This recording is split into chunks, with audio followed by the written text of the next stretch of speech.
शहरातला जॉब सोडून शेतीत अशी कष्टाची कामं करायला लागला तर लोक तुम्हाला माझ्यासारखाच वेडा समजतात. म्हणूनच आधी आपल्या डोक्यातल्या सक्सेस, करिअर, फ्युचर आणि सेटल होण्याच्या शहरी कल्पना बाजूला काढून गावच्या साधेपणातल्या सुशेगात जगण्याची फिलॉसॉफी समजून घ्या.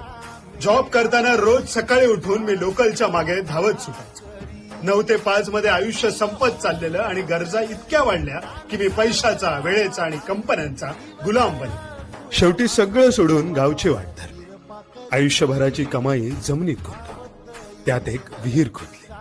माझ्यासारख्या वेड्या लोकांसोबत नॅचरल फार्मिंग करून बेस्ट क्वालिटी फूड खातो. सुरुवातीला इथेही खूप कष्ट वाटले होते, पण एकदा या ऋतुचक्रात जीवनचक्र घट्ट बसलं आणि कामं एन्जॉय करायला लागली. 10 बाय 10च्या खोलीत राहून मोठ्या फ्लॅटची स्वप्न बघणारा मी आता माझ्याच जमिनीतली माती, दगड आणि लाकूड वापरून बांधलेल्या या मांगरात आता मला विकेंडला फिरायला जावं लागत नाही. कष्टानं फुलवलेली माझी वर्कप्लेस दिवसेंदिवस सुंदर बनते. इथे ऋतूंचे सोहळे मी सणांच्या रूपात सेलिब्रेट करतोय.